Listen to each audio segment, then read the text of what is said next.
Friends, Aaron here. I'm going to show you, well, I guess I'm just going to show you my carving tools and show you what I was just working on, and then tell you about something I got that I'm excited about. I've shown you these things before, so I'm not going to go into it, but I was just putting my spoon butter on these, and my spoon butter is beeswax, walnut oil, tung oil, and a citrus solvent.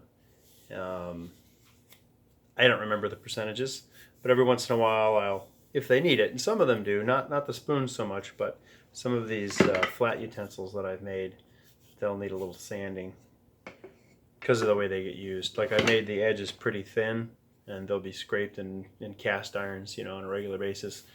Sand them down a little bit, and then put some oil on them, spoon butter. So I just love this little guy. I don't think it's very creative necessarily, but just it's so pretty, this mahogany spoon. But anyway, I was working with, here's my little one I made for our youngest son, Moshe. He uses it to eat everything. It's so cute. That's his spoon.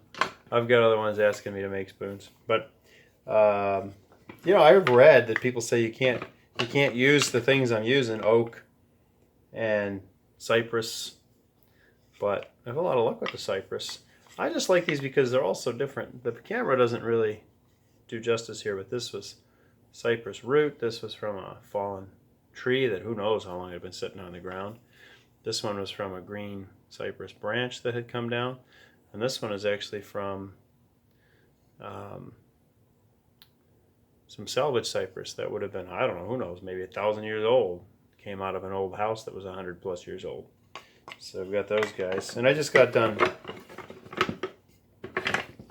putting some finish on those.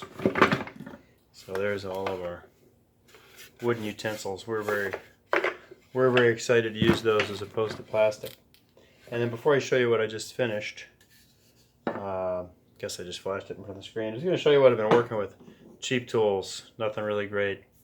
Got like a camp hatchet that I use for my kind of rough work. I'd love to have something better, and a couple different things. Maybe someday I'll get something. But this works pretty well. For like, I did my dad's mug, and I kind of had a piece of a log, and I slowly hacked it down. The next thing I had, that I've had, and then what I bought was these guys. And I did a lot of carving just with these for a while. Super cheap steel. Like when this is sharp, it's nice, but it doesn't hold an edge very long.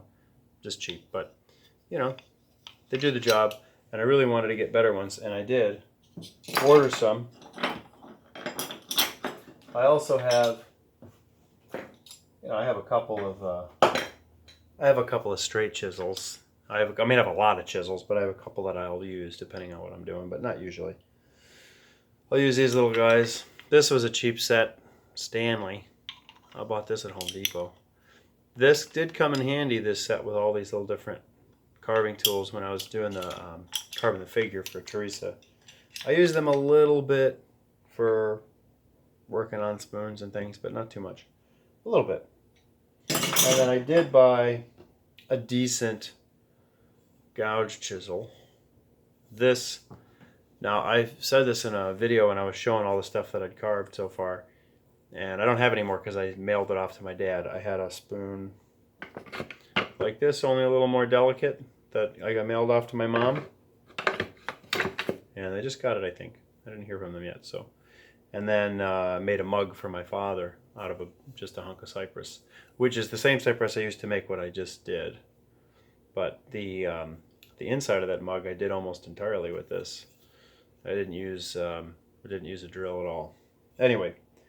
So I did just order 6 carving tools on eBay. They averaged about maybe 20 bucks a piece.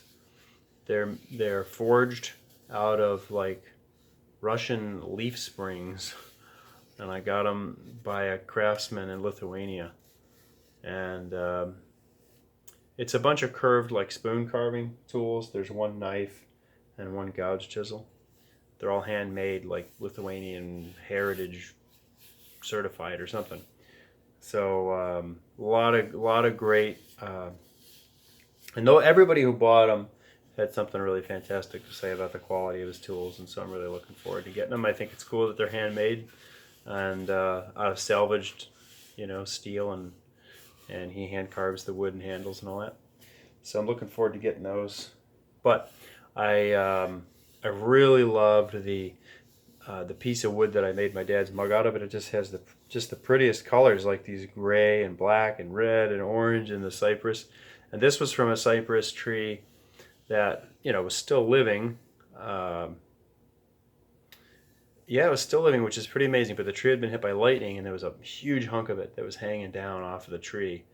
And I hacked out a log, and from that, I was able to make my father's mug, totally hand carved. And it was so pretty. This is not really going to show up on here probably very well. Yeah. But like this red lines, and then there's this like dark, almost black coloring in there. And like this part of the handle, to me, I just think like it turned out so beautiful. So anyway, I made a ladle. I thought, that was something we could use. It actually has a really deep bowl.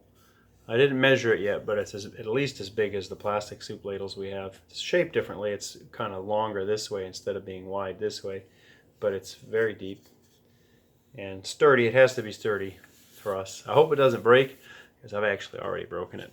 I have, it's hard to see because it really fits with the grain, but I think it was, which line was it? It dropped it and broke it right along this line. So I drilled a hole through what was left of the handle down into the bowl and then up into the handle this way. Filled that hole full of epoxy. Took a ring shank, kind of like a ribbed galvanized deck nail, a big one, cut the head off, cut it a little shorter, filled the holes with epoxy and epoxy resin, and then put the nail in there and then got it together and clamped it. It actually feels really strong right now, so we'll see how it holds up. I hope it holds up. I like it. So, I've actually read like people saying don't use cypress, but we've had a lot of luck. Like we use this spoon all the time. This is made out of cypress, no problem with that.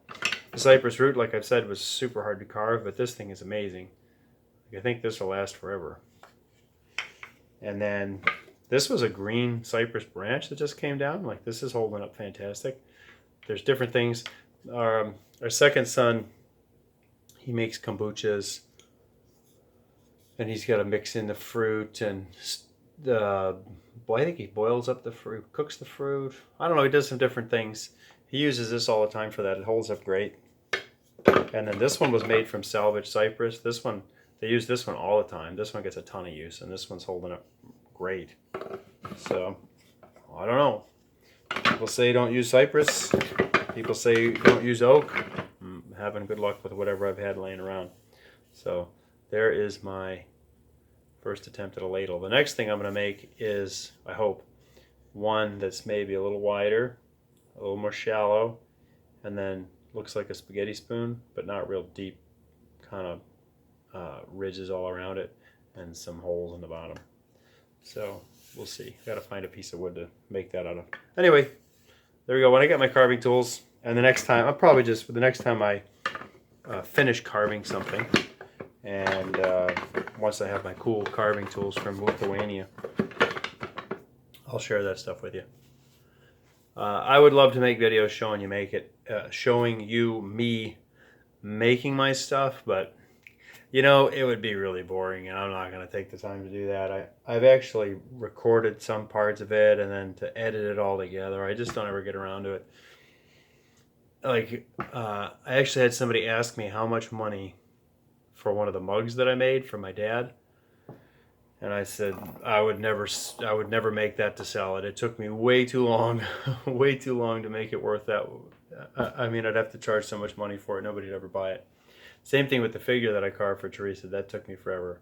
Those are just labors of love. Those are gifts, and even my spoons and things take me kind of a long time. Some of them, but like I said, it's just something I enjoy doing, and then I enjoy using the utensils, even though I don't do a lot of cooking. When I do get a chance to use them, and I really appreciate that my wife and my kids like to use them, and so this box of utensils that I made is I don't know, add something to our family, and we enjoy them. So I get this relaxation and enjoyment out of making them, and then everybody gets to use them and appreciate them. So I'm gonna keep doing that stuff, and when I do, I'll share it with you.